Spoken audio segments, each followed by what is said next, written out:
Friends, let's start today's class. चलिए आज का क्लास चालू करते हैं। पिछले क्लास में हम लोगों में पढ़े हुए थे एलोरा के बारे में और आज हम पढ़ रहे हैं केव ट्रेडिशन इन ईस्टर्न इंडिया। पहले हम केव ट्रेडिशन के बारे में पढ़े हुए थे, फिर अलग अलग केव्स के बारे में पढ़ रहे थे, फिर एलोरा, फिर अजंता, एलिफेंटा, ये सब के बारे में पढ़ लिए थे। तो अभी हम पढ़ने वाले हैं केव ट्रेडिशन ईस्टर्न इंडिया, जबकि वो बहुत कम है, लेकिन फिर भी ईस्टर्न इंडिया में कैसे केव ट्रेडिशन का डेवलपमेंट हुआ उसको भी हम थोड़ा एक बार जान लेते हैं।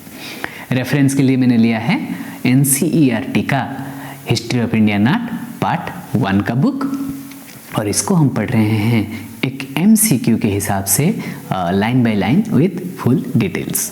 So friends, let's start the class.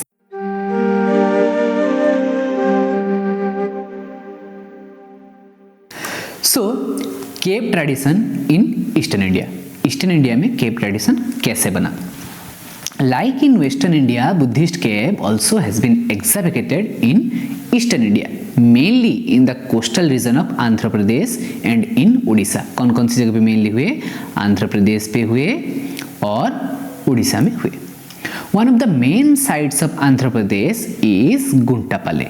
गुंटापाले में मेनली वो साइट था जो कि इल्लुरु डिस्ट्रिक्ट में है, जहाँ पे केव दिखाई देता है। The caves has been excavated in the hills along with the structured monasteries।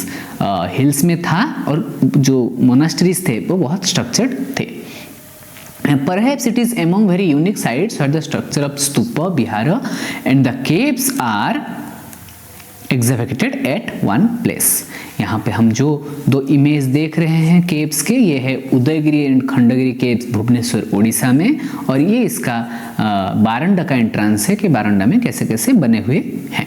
Okay, the गुंटापाले चैत्य केव इज सर्कुलर विथ ए स्तूप। जो गुंटापाले का जो केव है वो सर्कुलर है और एक स्तूप है, एंड चैत्य arch carved the entrance. Entrance में चैत्य आर्च भी है। A number of Vihara caves has been excavated. Main Vihara caves, despite all dimensions, have been decorated with Chaitya arches.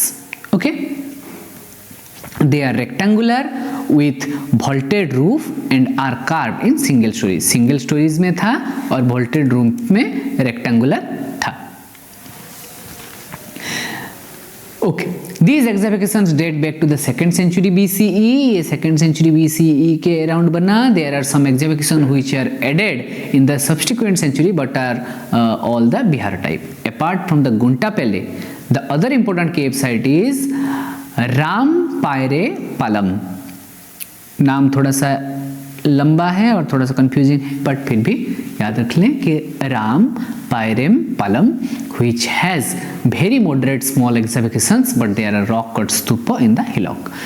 small excavations था, बहुत कम अमाउंट में था, लेकिन बहुत ही रॉक कट स्तूपा स्मॉल वहाँ पे मिल रहे थे। At Anakapalli near Visakhapatnam caves are exhibited and huge rock cut stupa has been carved out from the hillock during the 4th and 5th century BCE। जो 4th and 5th century में अन्नाकापल्ले जो कि विशाखापट्टनम के पास है, वहाँ पे भी एक बड़ा स्तूप को एग्जिबिट किया गया। Okay, it is a unique site and has the biggest rock stupa in the country. ये बहुत ही यूनिक है और सबसे बड़ा रॉक कट स्तूप यहाँ पे ही बना हुआ है। The rock cut tradition is also existed in Odisha।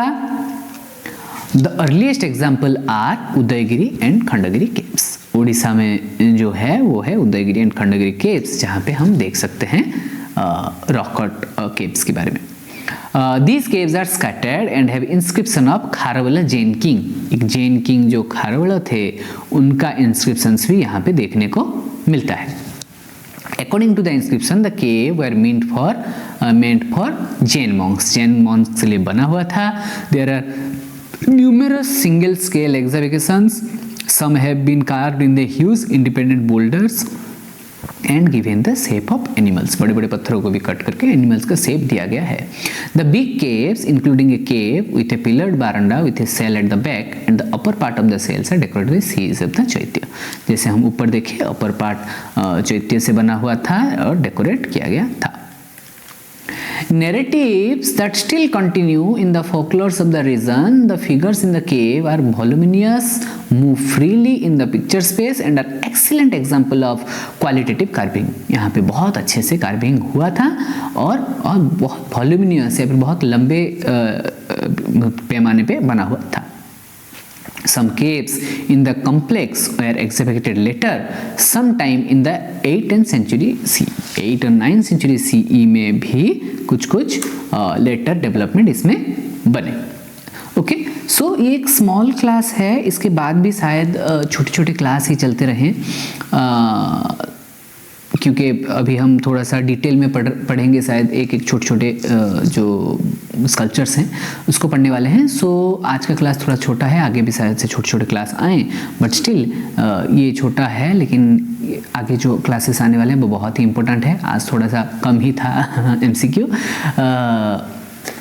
So see you in the next class. अगर कुछ डाउट है तो कमेंट में बताएं और एक नोट को थोड़ा देख लें. ये नोट अगर आपका काम का है तो आप इसको भी देख सकते हैं, और साथ में अगर आपको ये क्लास अच्छा लग रहा है तो आप चैनल को लाइक, शेयर और सब्सक्राइब करें.